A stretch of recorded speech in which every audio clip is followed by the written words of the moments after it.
or to do, does this make sense? Would you even feel confident or comfortable going forward with that at this point? Yeah, because you would have shut it down just asking that first question. Have you done your research? What are the pros and cons? And I'd be like, pros, bigger muscles. Pros. Potential to win shows, feel cons. better about myself. I don't know what the cons are, but I know bigger muscles. So Yeah. we wouldn't even have passed go and collect the $200 from the first one. But I also know, just from being married to you, that you also have been like, under whose guidance are you going to be doing this? Yeah. And you would have taken a short look at the coach I was working with and been like, yeah, if you want to do this, it ain't going to be under him. Well, and part of the backstory that people don't know on you as to why I would ask that is Tim has given me updates throughout his, journey with his bodybuilding career and different coaches and what their protocols were and what that cost him or what he found out later. And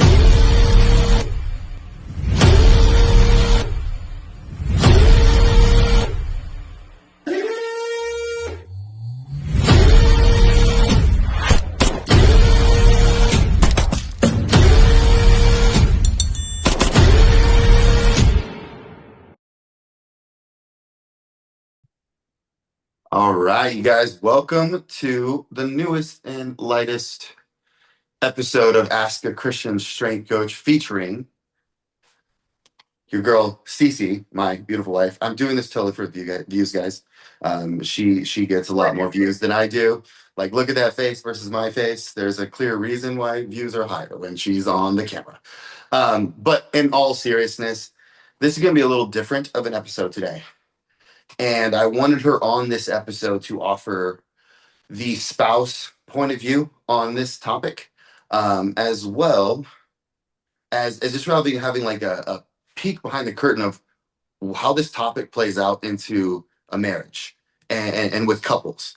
Because most of the people that are going to listen to this and get value from this have a significant other in their life that this decision or this question that they have is very pertinent to not just them, but also their partner. So without further ado, we're going to dive into the question. We had 5 queued up, but I've gotten this specific question on multiple platforms, not just this page, but our Iron and Honor channel as well, the podcast that I do with Devon Barnes around Christian masculinity, biblical masculinity. This has had to have come up, what would you say, like 15, 20 times? Like, it's a very common question. And this question, I titled it Gear, Strength, and Spiritual Consequences, a Biblical Framework for Christian Men. And the layman's question is, how do you feel about taking gear, or just so you guys know, gear is the word that we use for steroids or performance enhancing drugs in general, not just steroids, which is a classification above TRT. So going into the extra realm, how do you do that and still be a man of God, or can you? In fact, I've gotten a lot of like pushback on this. So Alicia and myself wanted to do a deep dive on this topic, and we wanted to cut out our opinions and our personal anecdotes. Well, we're going to use personal anecdotes, but we're not going to use that to frame our decision. We want to see what the Bible has to say about this exact topic. And we're not trying to sway you either way, whether you want to use it or not. That's not the point of this episode. The point of this episode is to give you a biblical framework by which to make a good decision.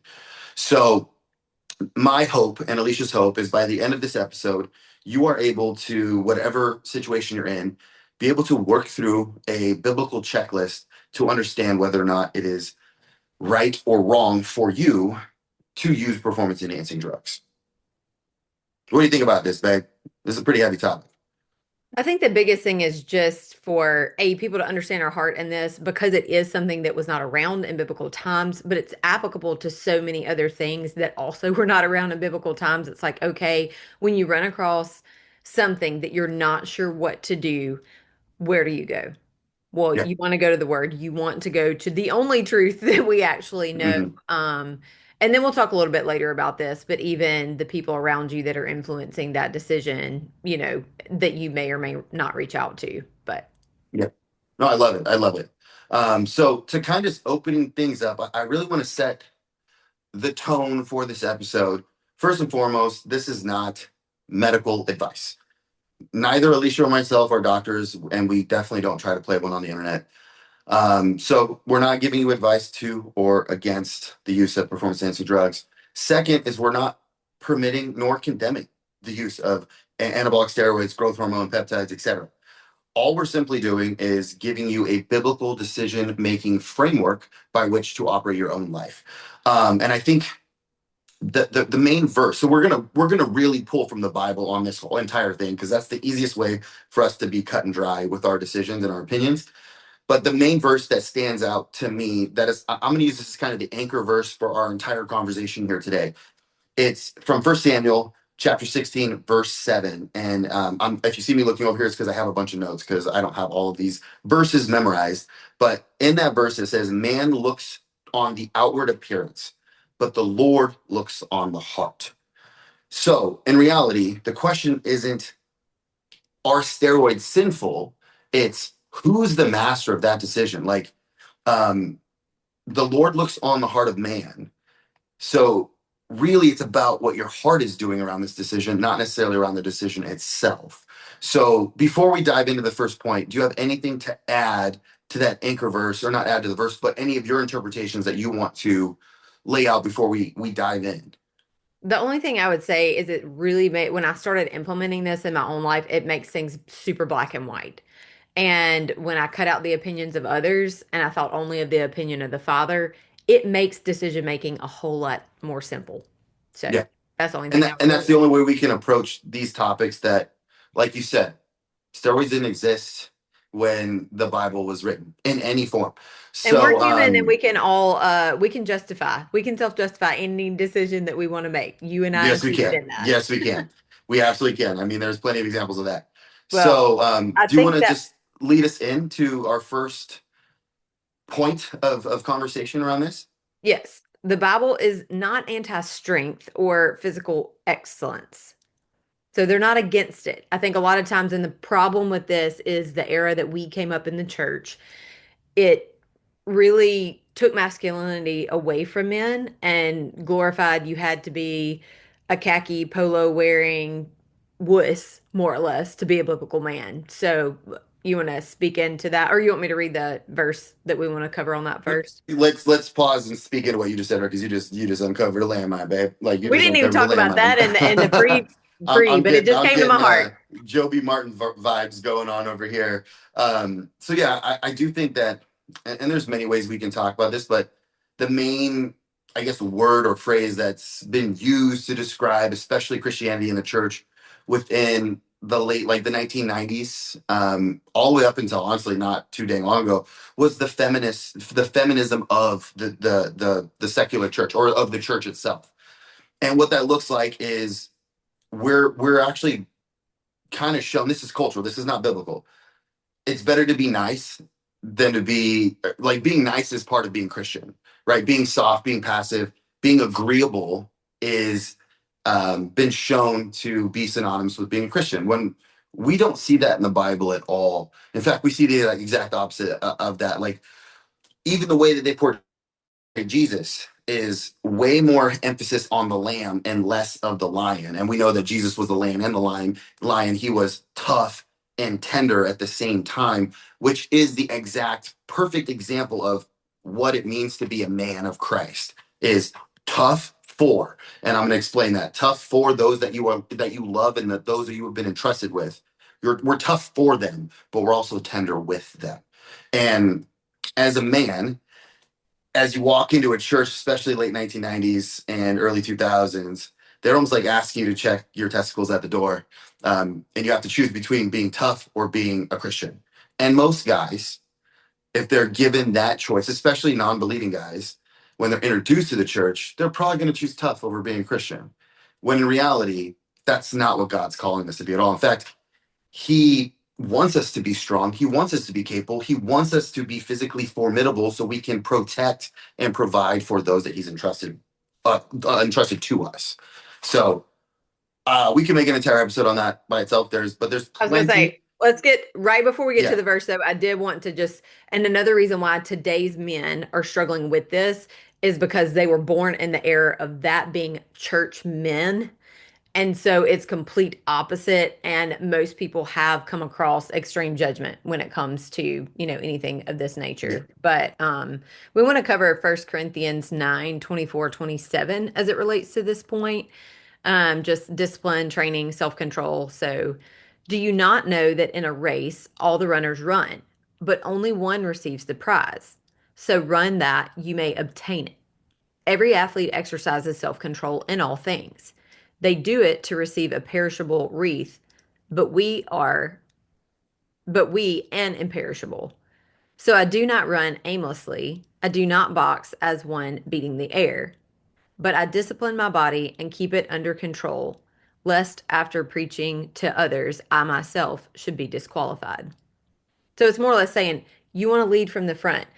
God doesn't want us to engage in anything, including, our physical training without the focus and the discipline to win and carry it through.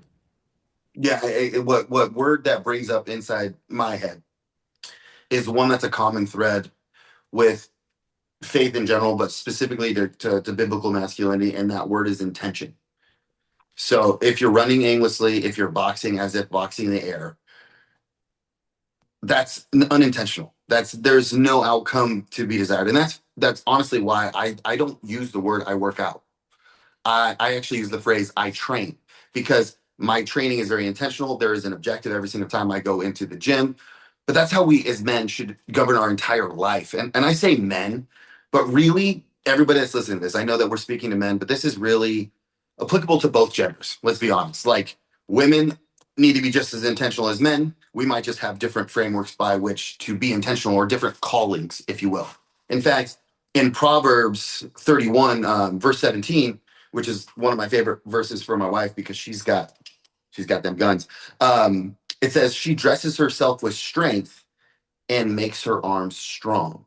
So all we're pointing out here is that we need to be intentional with our life, right? Training is part of that. The big kicker here, though, is that Paul says, "But I discipline my body and keep it under control, lest after preaching to others, I myself should be disqualified." And I think that's a very important point to bring up because there's consequences if we don't.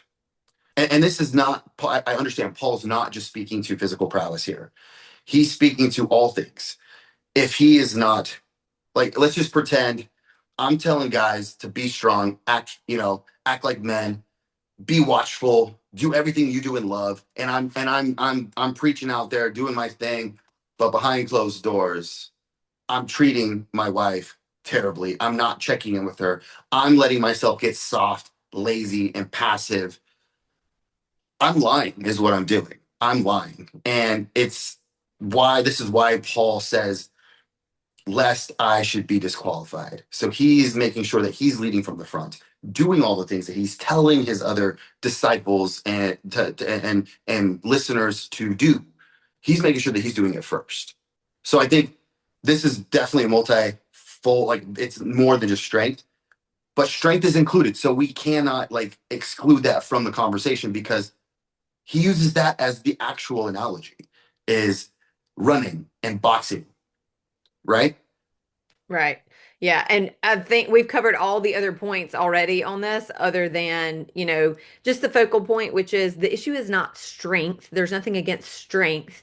The issue is who governs it, who governs Yeah. why you're doing it in the first place. So, Right. the, Which is simply just going to lead us into our next topic because we're going to cover that. Right. The Bible affirms strength, but it puts very real guardrails around how power is pursued. And just like in modern times, we see that abused and not done well. But point number two is lordship. Your body is not autonomous. So you want to read the verse on that one? Yeah, 1000%. So the verse that we chose for this, that I believe speaks really well to this, but this is by no means a verse in isolation. There are plenty of verses that support this point.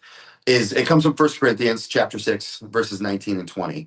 And in that, Paul's obviously writing a letter to the church in Corinth, and he says, "Or don't you know that your body is a temple of the Holy Spirit who is in you, whom you have from God. You are not your own. You were bought with a price. Therefore, glorify God in your body and in your spirit, which are God's. And this verse I have seen used for and against the use of performance enhancing drugs. So let's kind of unpack this verse and talk about what it means. Yeah. What are your initial thoughts towards this verse? Well, just remembering whose it is. Like our body is not our own. It is a temple we are given this body to live in while we are here on earth. So we need to let that guide any decisions that we make with our body while we're here. So, I mean, that's kind of the biggest points for me. And I know just before we started recording, you actually looked up the actual definition of the word lordship because we wanted to Mhm. make sure that we were interpreting that word correctly. And there's three different um, definitions that can be used. Two of the three refer to ownership by someone else. Almost like the lord of this land is the person that owns it and controls it and also is responsible for it. So we don't have lordship over our own body. We are under subjugation from God the Father, who has given us this vessel and also entrusted us, as you would entrust someone to take care of land and property, to steward it well. And steward it well is a very that's a very loaded phrase. So steward it well, and I think this kind of brings up the thought process around steroids, anabolics, performance enhancing drugs. When we're talking about stewarding our body, I do firmly believe that this is where it's talking about your health and wisdom. So, are you making decisions that could be wrecking your health in the future? Are you taking years off of your life that is going to ultimately hurt the ones that you love, like your spouse, like your children, like your community? Or are you making wise decisions? For instance, I'll give a counter example. Let's say someone is morbidly obese and they decide to go on GLP-1s. And GLP-1s, even though they're not seen as performance enhancing drugs by like WADA and whatnot, they sure as hell are. They're pharmacology that helps someone bypass an internal system that allows them to lose weight at a much more rapid rate than they would on their own. Hence why people that have struggled for years and years and years to lose weight start these things and they're able to lose weight finally with the help of GLP-1s. That decision, in my opinion, is actually a wise decision in stewarding your body because nothing kills you faster than being morbidly obese. Like there's so many things wrong. So you're actually adding to your lifespan. You are going to be more present with your kids and your spouse because you're not so tired and not so inflamed and not so, for lack of a better word, out of shape. Um, so using that same framework of logic, you can make an argument for or against the use of performance enhancing drugs. It really comes down to how are you using those things. Yeah, for sure. And it doesn't ban like medicine or intervention, but what it does rebuke is like reckless, ego-driven autonomy. Like, I'm just going to make this decision because this is what I want to do. And again, Without any what's thought of the what's the future. heart behind that? Yeah, exactly. So I know in the comments a lot of people are going to be like, well, steroids kill you. Well, I just want to take just a brief second before we move on to the next point to say steroids are not one thing. Steroid is it's actually just a chemical It's an structure umbrella. of a five carbon chain ring. Like it's a literally a ring. Cholesterol is a steroid. So is your corticosteroids, like your cortisone or your prednisone. Those are all steroids, guys. So like steroids, a massive classification. Some are incredibly beneficial when used correctly. Some are incredibly deleterious when used at all. And others, the vast majority of them, fall into this bell curve of how we use them dictates the outcome of using the drug. So, like for instance, testosterone. We've talked about TRT on this channel multiple times. You can use testosterone in a very responsible way, or you can take 1,500 milligrams a week and have high blood pressure and end up with kidney disease, kidney failure, and it can kill you. So, over the course of a long time, obviously, but the dose makes the poison, and that's where I think the real impetus is on you educating yourself and understanding these medications, how they work, how they improve life, but also what are the risk profiles of them and how which ones not to take, but also how to use them safely if you are going to use them. Right, exactly. And I think like the biggest thing is just to focus on the fact that like when gear becomes spiritually dangerous, it's because you have made these decisions without prayer, without counsel, without Yes. doing the research to figure those things out, and done in secrecy. So I'd love for you to speak a little bit more, especially on the secrecy part of that, because I know that's part of your story. Yeah, so secrecy, and I'm going to draw a line between secrecy and privacy here, because like privacy, I'm not saying that you have to like announce to the world that you're, on the sauce, but secrecy is we tend to have people close in our lives that we pour into and they pour into us. We call them friends, and not in the term like Facebook friends, but like real friends. The ones you spend time with and the one that you talk to on a regular basis, the ones that know when you're happy, when you're sad, when you're struggling, and also the ones that cheer for you when you do really well. Doing something in secrecy is you hiding that from those people, especially those that this directly impacts. And if you spend more time around somebody, the more time you spend around them, the more it's going to impact them, whether you use or do not use anabolic steroids or any performance enhancing drug in general. So a good example of this is when I first started. Um, I was like 24 years old, and I had a coach that gave me my first cycle. It was a very ill-advised cycle, and it was not thought out. I didn't check any of them damn boxes, not a single one. I just wanted to win because I had done like 3 shows natural and got my ass kicked in every single one, and I just didn't want that anymore. I'm competitive. I didn't want to lose, so I started without looking up even what the compounds were. I just put them in my body. So I knew that this was shady. So the last thing sorry, I didn't do it at all, ever. I didn't tell anybody. I just started showing up at the gym stronger and bigger and a lot more aggressive than ever before. And people started pointing out like, what the hell's Tim doing? What's he on? What's he doing? What's he doing? Like kept asking questions. And even my coach was like, hey, tell them you're taking this supplement. And it was like something he sold at a supplement store. And I remember thinking like, they're not going to believe that shit, but that's exactly what I did. So secrecy is kind of the playground where sin develops, kind of like mold in the dark. It just continues to grow and fester. So And before you get to the privacy point, I just want to interject there that the secrecy led you to another one, which was lying. that's what I was saying. So like secrecy, because I knew that it was wrong, or at least not letting people in to speak whether it was wrong or right, was me hiding it. And if you're hiding it already, this is like a bad sign. It's probably not a good decision for you. And then that caused me to lie. And so it allowed another sin to creep into my life. Fast forward, I finished that competition. Guess what? I still sucked. I didn't win because it turns out you have to train for years and eat correctly for years to be a good bodybuilder. Has nothing, very little to do with the needles, very little to do with the pills. Um, I just stopped. I probably did that wrong too. I was like, I don't want to make another unwise decision. And I literally waited for like 6 years before I did my first intelligent cycle afterwards. So um, that is something that I think is a really big heart check. Is if you feel like you have to do this in secret, you're automatically saying it's not a good idea. And if it's because the people around you don't understand it or they judge you, or maybe they're not good friends, maybe upgrade your circle before you do anything because you actually do want good counsel. You want good prayer. You want people to be like, hey, and this is something that Alicia and I have an agreement on. Like if I act a little different, she'll tell me and I will take her at her word because I am not seeing life through her eyes.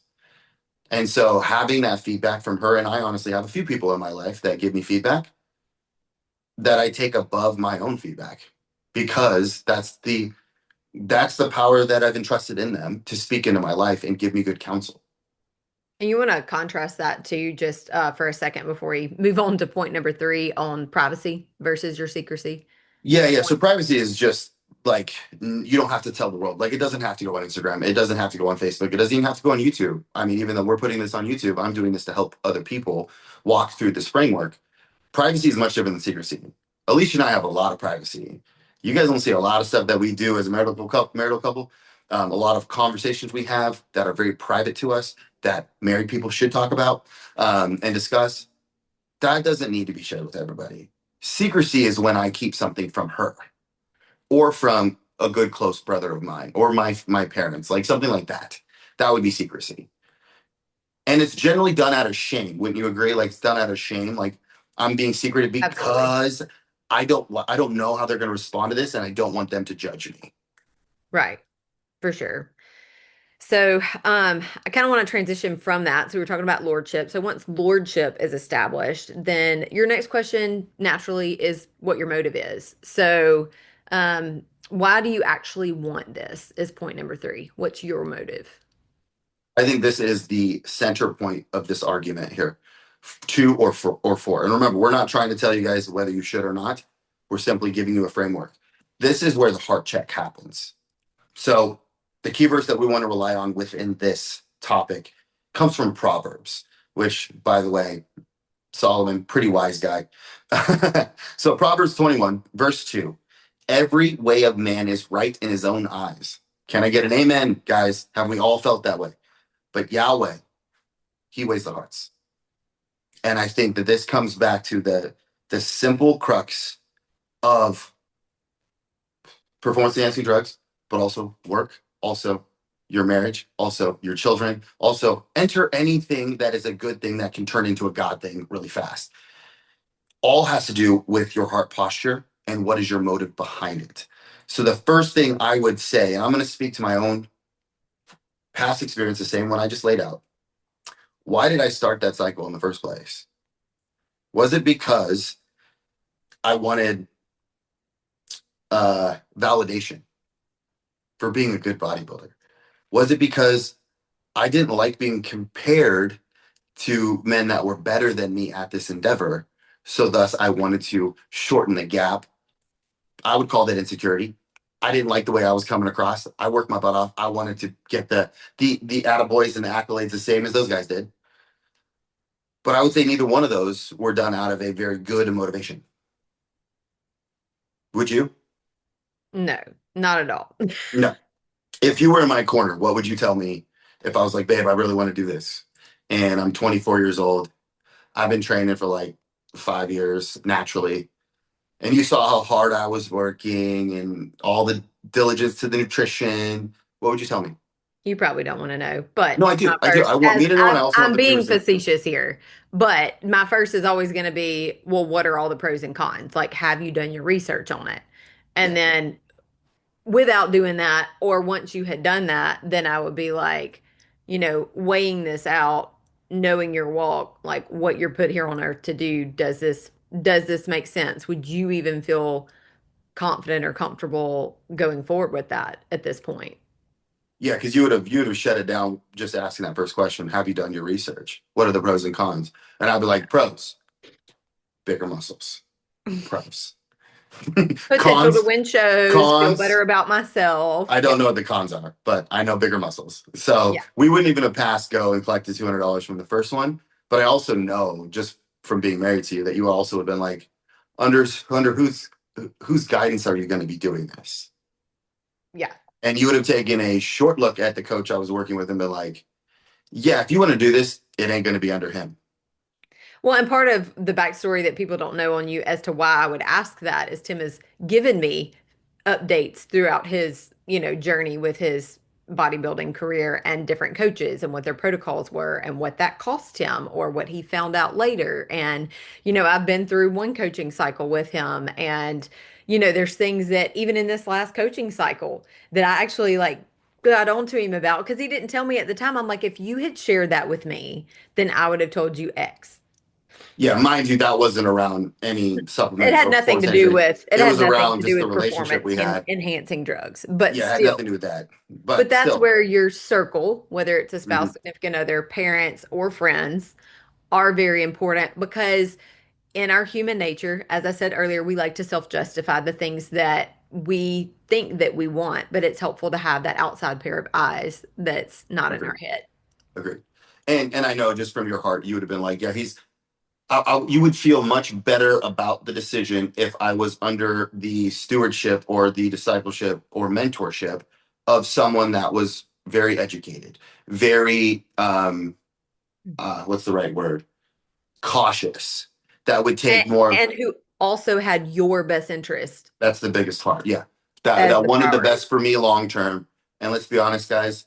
If a 24-year-old came up to me as a coach was like, "I want to do X, Y, Z," I'm like, "Cool. Give me 10 years first. I want to see your nutrition on point, Yeah, your for workouts a long period of consistent. time.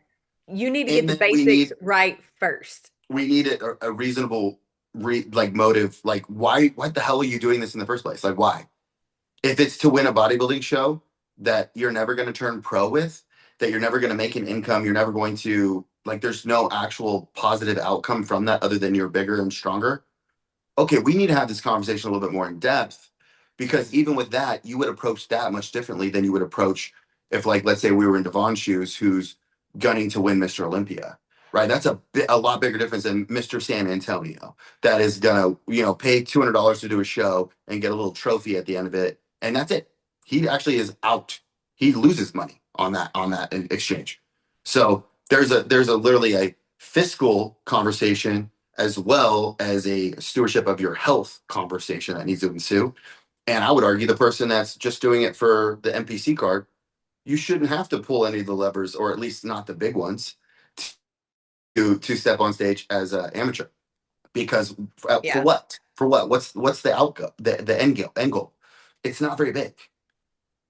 And I think it's important for us to wrap this point up by just kind of covering the fact that gear doesn't fix insecurity and it amplifies what's already there. So if you're wanting to introduce steroids thinking it's going to fix all of these things that is the reason why you're putting them in, then Yeah. just know that it's not going to do that. Your So biceps grow, but your insecurity grows more.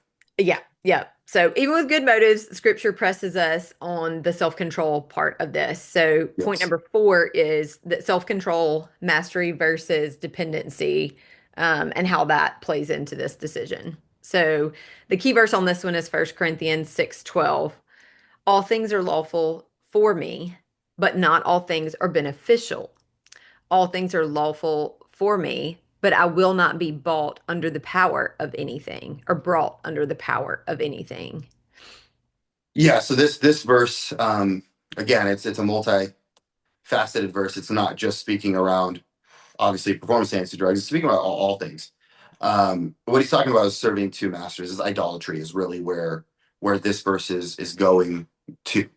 So obviously in Corinthians, in Corinth, they did not observe the same laws that the Hebrew culture or godly culture would observe. Right? They were practicing sacrifice, like baby sacrifice. They were practicing. I mean, shoot, it was very common to go to a bathhouse, which was code for a freaking brothel, and just sleep with everybody. Like all of these things were lawful. But what Paul is calling is like all things that are lawful aren't necessarily wise, Beneficial. beneficial, and worse, you don't want to be brought under the power of anything, meaning you don't want to have any masters above God. In fact, Jesus says on the Sermon on the Mount, he's asked about the two most important verses, most important commandments. And the first is love God with all your heart, your might, and your strength. And two is love your neighbor like yourself. And we look at the first commandment that Jesus talks about, love your God with all your heart. And we also look at the first commandment in the Ten Commandments, which is thou shalt not have any gods above me. Both of those speak to idolatry. It's so important that it's the first and most important commandment that we have. So if we are treating, I'm going to use the word performance enhancing drugs here, but feel free to insert any other thing in there. If we start elevating that to a God status where it is controlling us, it's controlling our motives, our decisions, how we invest our time and our money, then guess what? We have now replaced God with something that is not God. We've started to worship the creation, not the creator, and we are now in a very sinful, bad spot that is not going to work out very well for us. Do you have anything to add to that point? I mean, I still have, there's a lot more to unpack there, but like, I want to hear your thoughts on that verse. No, I mean, just definitely in line with that. Just thinking about when gear becomes like spiritually disordered, and it's when it replaces that discipline, like we were just talking about on the last point, when you can't imagine stopping it, like you can't imagine your life not having this in, or if your identity collapses with it, if you pull it out, just who you are as a person, do you kind of lose yourself, not even know where to go from there? Yeah, and this is actually speaks to real life in this current era really really well. There's so many people that when they're on a cycle, they're perfect with their nutrition, they're perfect with their training, they train their ass off. But then the moment they go off, they stop showing up to the gym, they stop eating on their diet, they stop trying. And that tells me that they literally have their identity in line with the cycle. So they're not going to give their effort unless the cycle's there to support that. When in all reality, if this is something that you're truly about, right? Like being strong, being physically fit, pushing yourself within the gym, training with intention, that doesn't matter what you're on or what you're not on. That should always be a mainstay, right? The gear would come in and out as kind of just like, okay, that's like, I'm in a diet phase, I'm in a bulking phase. Like it's just phases of the year. It's not, you're going Who to be you you are. regardless, right? Yeah. But the irony of this is that super physiological doses of androgen, specifically the dopaminergic ones, such as tren. Everybody's heard of tren. It raises dopamine levels really high in the brain. And dopamine is misconstrued. It's not the pleasure hormone, it's the motivation neurotransmitter. So when dopamine levels are elevated, it makes us more motivated. So it actually cinches that route to want to do the thing that gives us more dopamine over and over again. So it's almost like you're fighting an uphill battle when you raise those dopamine levels up, because think about addiction in general, it's the same exact thing. You're motivated to do the action that gives you the dopamine. Like if you're I use nicotine is incredibly addictive. I am motivated to grab one of these when I run out, very highly motivated. Now if steroids are that motivation, which they reinforce the loop because they actually increase dopamine in the brain, your body's ability to respond to dopamine, they make you stronger, they make you faster, they make you more motivated to serve their own end. You can understand how disciplined you need to be in order to not make this into an idol. Yeah, 1,000%. And I think like the biggest like gut check line we've talked about this is just if you can't walk away from it, then you're not in control anymore.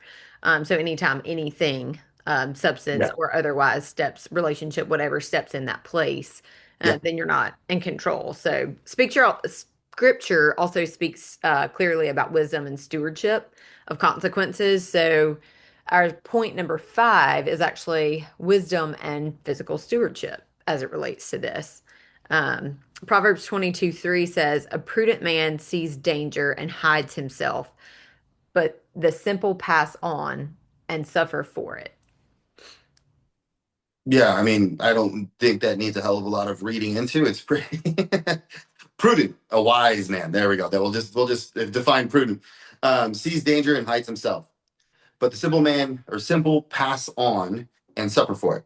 So when you have something that you clearly see a dangerous outcome with, yet you keep doing the thing, aka let's say you are taking high doses and you're seeing some negative side effects from it, but you keep pressing on anyway.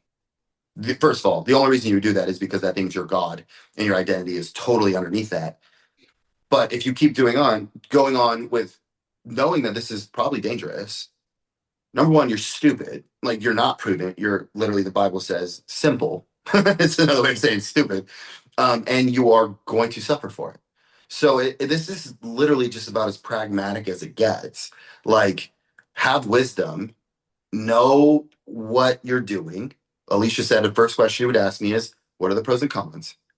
Know the damn stuff you're putting in your body. What does it do internally? And then also know the side effects and when danger is arising so you can pull the plug if you decide to even do it in the first place. This is very clearly speaking over health.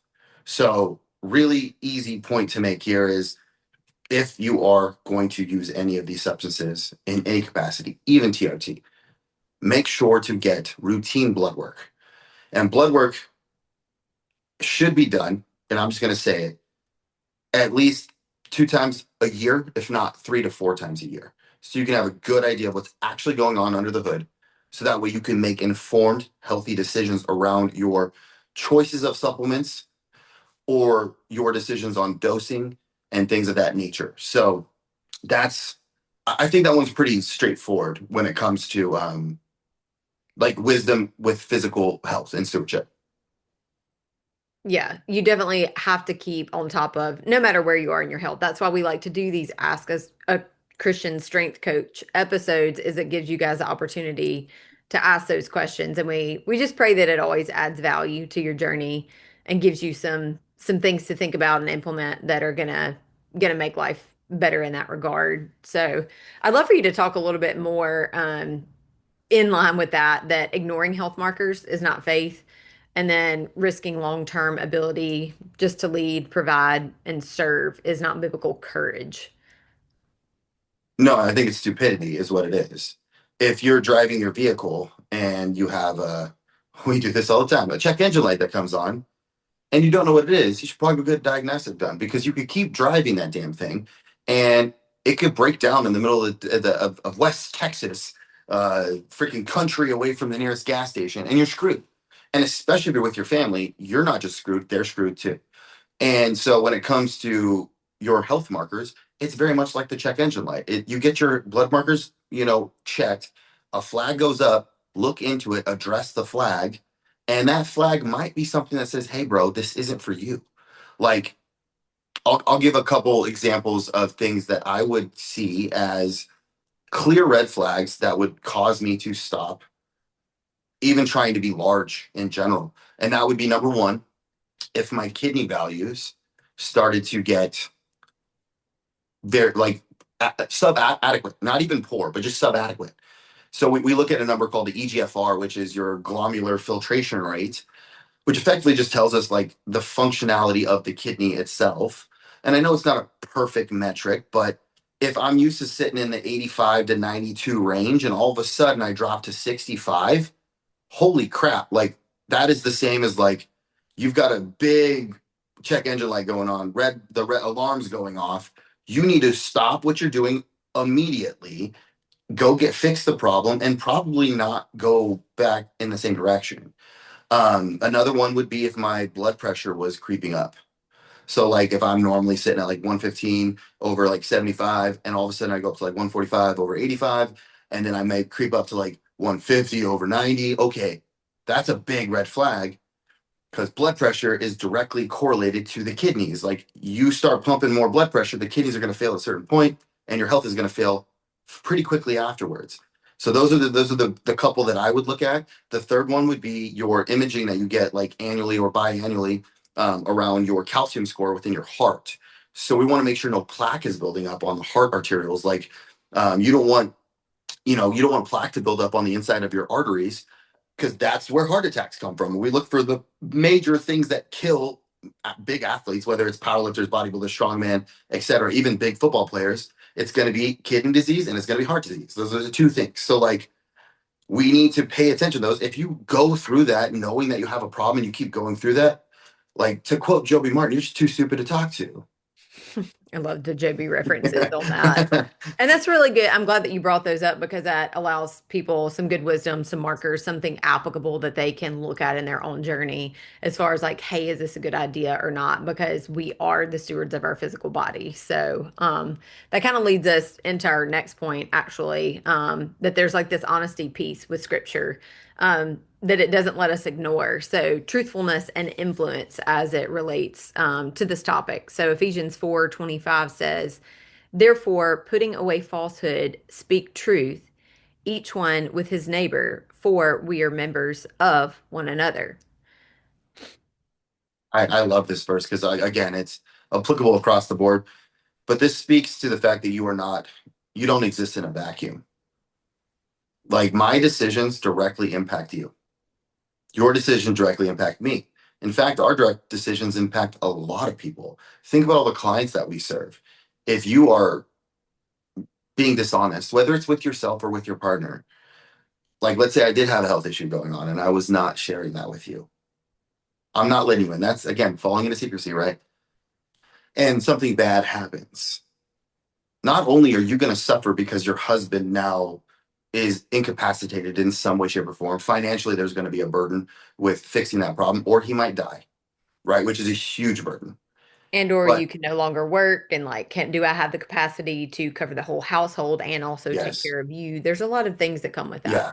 But if we play that out to what really happens, your clients, they all suffer too because no longer are you there to lead. And guess what? If they don't get your service, meaning you're not pouring into them consistently, they might not be able to grow in the way that God is calling them to grow. And then their children suffer because they're not leading their household and they might die early. And like you can see how like you were put on this earth for a very specific reason. You were giving a mission by God, whether you're a man, a woman, or a child. It doesn't matter. God has gifted each one of us with a very divine purpose. And it fits into this magical, massive tapestry that we call the grace of God. And if you are not on your mission, God orchestrates all things for good. We understand that, but it might take generations to bring that back around, right? So don't just think about yourself, think about your spouse, but also the thousands of people that you could affect through your work. I don't care if you're a mechanic, a school teacher, whether you work at Jimmy John's, I don't care. You are going to impact people's lives. And if you do not take this seriously and you end up hurting yourself or worse, dying, there are thousands of people that needed to hear from you. They needed you to smile at them on the street and say hello. They need you to send them that text message and be like, hey, just thinking of you. You might stop people from committing suicide. You might give someone the courage to start their own ministry and lead thousands of men or people to Jesus. You have that capacity. So if we're not stewarding that correctly, like I hope that this comes across as serious as it is, because it is. It doesn't matter what ministry you're in. Work is ministry. God is I shouldn't say counting on you, but he's entrusted you this mission. And it's not about you. This whole damn thing isn't about you.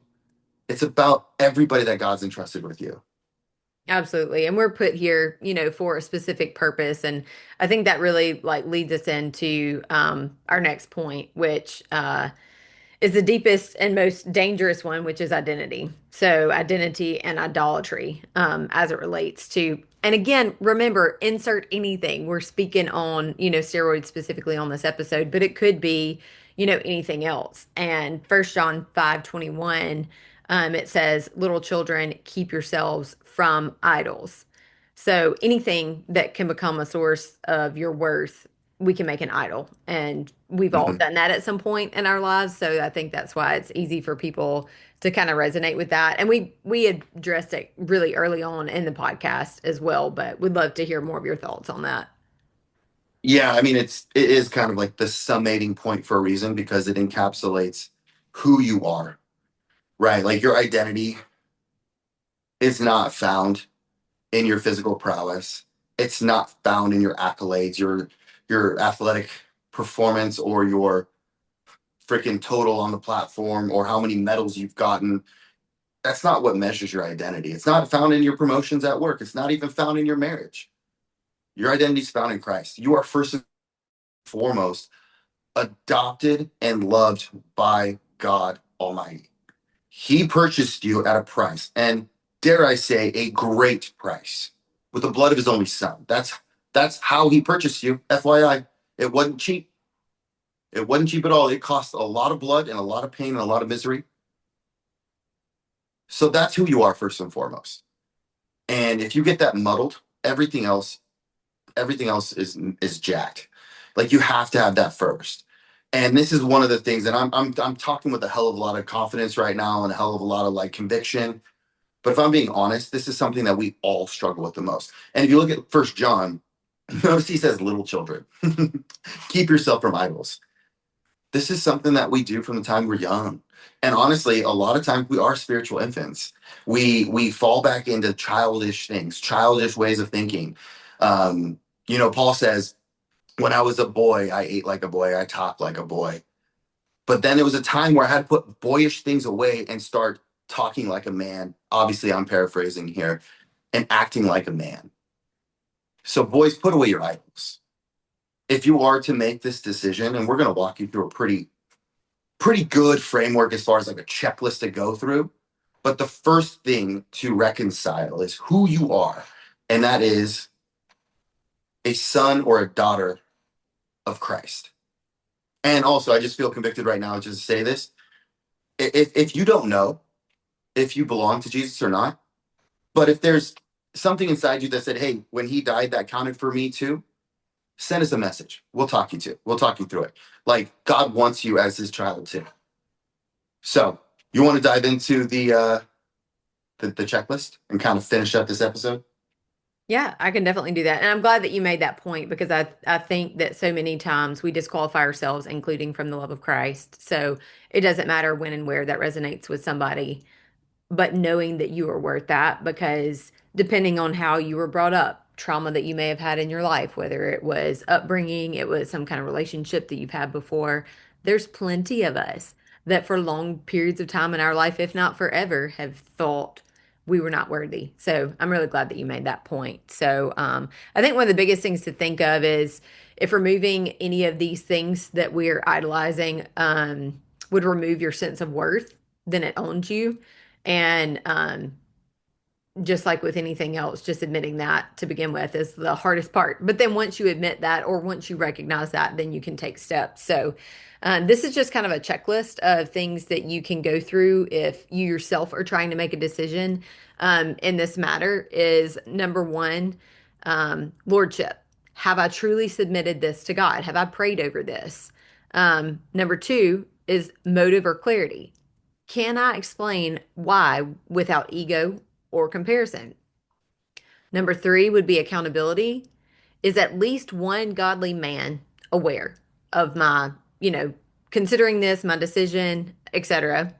Number four would be stewardship. Am I prioritizing health and longevity? Number five, self control. Could I stop without identity loss? Number six, honesty. Am I refusing to build influence on deception? And number seven would be fruit. Is this producing humility, discipline, and service? And we'll drop these, in the Yeah. comments with the applicable like Bible verses that, we feel kind of speak to those. Again, this is just our opinion. This is not, we are not experts. We have not been to seminary. This is just our hearts because we see this question come up so many times on all platforms. Tim gets stopped in person and asked this very question like all the time. And like he said earlier, if he were to even go back and have these questions himself when he was first introduced to the opportunity to take or not take, he would have made a different choice. So, any closing thoughts on that, babe? No, I love that checklist. And I think if you take just one thing away from this podcast, it would be simply this: go through the checklist. And I would add a layer of accountability to the checklist. So take that one godly person in your life and have them walk through it with you. Because, like, if I took this through, like Alicia said, we're masters at explaining away or rationalizing what we want to do in the first place. But if I was to take you through this checklist and you were to answer these questions for me, then I think we have a really solid answer by the end of it. Yeah, I like that point for Yeah. sure. All right, you guys. So, to kind of sum things up, the Bible does not give us a chemical rule book, it gives us a lordship framework, meaning, how do we approach these decisions from the mindset that our body is not our own? Using like the Bible as our signpost. That's literally the user's manual for our car that is our life. And we want to make sure that we understand that gear doesn't make a man sinful, but it also reveals who's on the throne of his life. So, with that being said, strength submitted to God becomes a weapon for good, but strength divorced from him eventually turns inward. And that is not from the Bible, that's from me. And I just find that very important to say because it is a weapon. Strength is a weapon. You give, let's use a seven mag, 7mm rifle to someone, they can either feed their family or murder. Same tool, just who's in control. Absolutely. And one thing the Lord just downloaded, I have to like share this is are you going to Jesus before you're going to Chat GPT or somebody who you know is going to affirm your beliefs and how you really want to justify your own human desires in this. So I think so many times we'll ask our spouse even, we'll ask the people in our circle, but have you asked God yet? So first and foremost, I want it to just be something that if you'll just surrender everything, literally everything to him, you'll have a better peace about it. I love it. I love you. Love you too, babe. You guys have a great day. We'll talk to you next week. Bye, guys.